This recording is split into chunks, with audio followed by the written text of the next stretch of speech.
Which Betsy weapon is best in Terraria? The Betsy boss drops a few different weapons ranging from every class besides Summoner, with one wage weapon, one bow, which is of course Ranger, and 2 melee.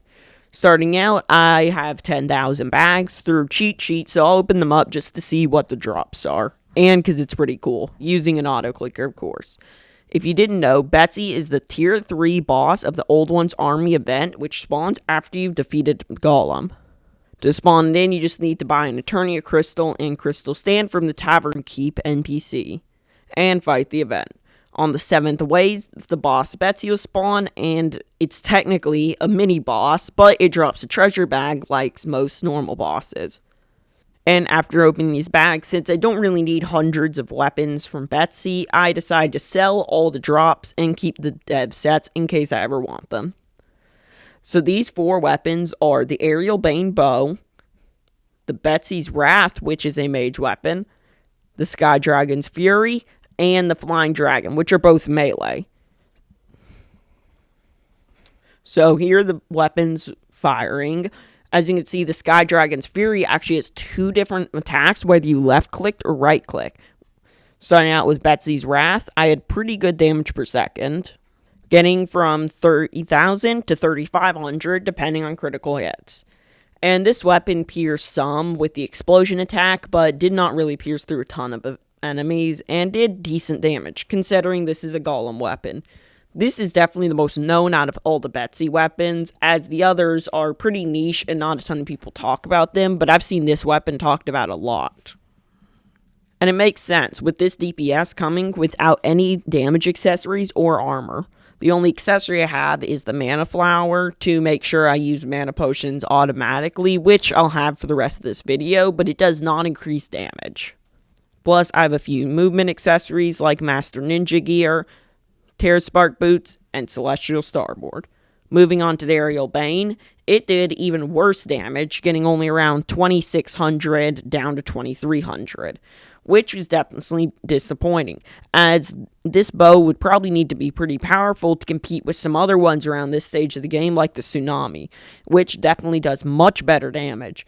The main upside is the bow turns any type of arrow, every type in the game, into Aerial Bane arrows, though they look very similar to Hellfire arrows, which do even more damage than normal ones. So you don't have to worry about using really powerful arrows, as you can just use basic ones and they do the exact same damage. As you can see later on, I'll accidentally switch from wood arrows into luminite arrows, but the damage stays around the same. Moving on to the Flying Dragon, it did much better, getting over 4,000 damage per second, peaking at around 4,500. And this weapon I've probably used the most out of any of these, as I mentioned it in a few videos in the past and actually used it in a playthrough before.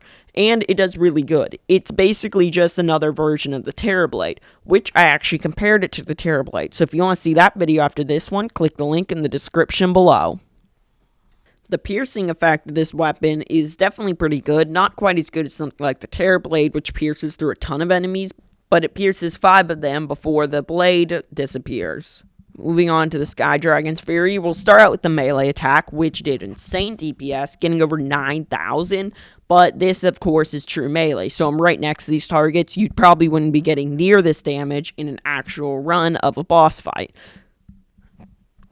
Though this could definitely be really good for cheesing some events, as enemies probably couldn't get really close to you without getting defeated, as long as you have some decent armor and maybe a summon as support. This weapon is actually only one of 4 weapons in the game that can use alternate attacks, as it has the 2 different attacks, which I'll show the damage for the other one in a second. And I definitely thought there were more of these weapons with dual attacks, but I guess I've been playing Calamity too much. Moving into the alternate range attack, it did not do very well against these targets, only getting around 2,500 DPS, so we'll skip over it pretty quickly. Moving into single target, I won't test this out on every weapon, as it's pretty much just worse multi-target, but I'll try it out with a few.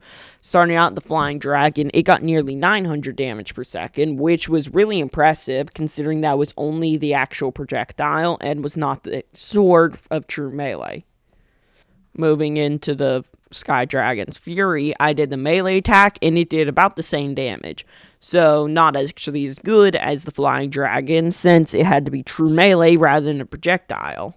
Betsy's Wrath was more the same, getting to 1,000 damage per second, depending on critical hits, which definitely surprised me, as it didn't seem like the most powerful of the batch, but so far it's been the best. And the Aerial Bane surprisingly did the best out of all these weapons, getting up to 1,100 damage at one point, otherwise staying around the 1,000 that the others were doing. Next will be some boss fights, which I didn't finish all the boss fights. One of these I finished at the Zenith as it was taking way too long. But a boss fight against the Moonlord's definitely a better way to gauge how good these weapons are than just damage per second against target dummies. Starting out, we'll do Betsy's Wrath, which I had high hopes for, and I'm using maxed out armor, though, once again, the only accessory I have is Mana Flower, so that I automatically use Mana Potions, but it doesn't include damage. And I'll speed up the rest of the boss fight. It was nearly 3 minutes, though it wasn't awful. I did almost die a couple times, so I turned on God mode after this fight, so I wouldn't have to die during a fight for damage testing. It definitely did good second phase. The main problem was the projectile had gravity physics, so it would fall, and it was pretty inaccurate. Next, the Aerial Bane. The accuracy wasn't that good and was not doing nearly the damage you need for Moonlord, so I gave up and switched to the Zenith a little ways into the fight. I would definitely not recommend using this for the Moonlord fight, as you could be using the Tsunami or Phantasm as bows, or the Vortex Beater if you want to use a gun. So they're definitely way better range weapons out there. I would not recommend this for Moonlord. And for the next fight, I decided to use both the Sky Dragon's Fury and Flying Dragon, as I didn't think either of them would be good alone, definitely not the Sky Dragon's Fury. So I took down this Moonlord, spawned the next one. Flying Dragon I actually fought in a couple other videos, including the Terrablade comparison, which I'll link on the screen in a minute. Though it definitely did a lot better than the Sky Dragon's Fury, which just wasn't that accurate, though the Flying Dragon wasn't the most accurate either. I'd say the Sky Dragon's Fury was better for the top eye, but for the hands, the Flying Dragon was better. And this fight was nearly 3 minutes 30 seconds, so it definitely took a lot longer. My final thoughts after trying out all these weapons are, I would totally recommend the Betsy's Wrath if you're doing mage class. It's an amazing weapon and one of the best mage weapons in the game. The Aerial Bane, don't use this unless you already have it. It's better to just get the Tsunami, as you can always get some wings while getting the Tsunami. Plus, you can also use Betsy's wings, which are pretty good. The Sky Dragon's Fury is definitely a unique weapon and a cool one to try out, but I would not recommend it unless you want to try to use it for some enemy farms, as the attacks are pretty cool. In the Flying Dragon, I would recommend if you don't want to farm for the Terrablade, but if you do like the Terrablade, just go in and get that, as they're very similar weapons. Thanks for watching. I have a new series coming out at 500 subscribers. That's a March Madness style bracket that you, the viewers, can participate in to vote on which weapon should go past. And right now, you guys can go vote on which weapon should make it into the bracket for the qualifiers round. It'll get down to 16. So if you want a video explaining that, click the link on the top left. The bottom left are weapon reviews and comparisons, including the Flying Dragon and Terrablade one. Bottom right are beginner guides to Terraria. Top right's a subscribe button. Thanks for watching. Be sure to like and subscribe so I can hit 500 subscribers soon.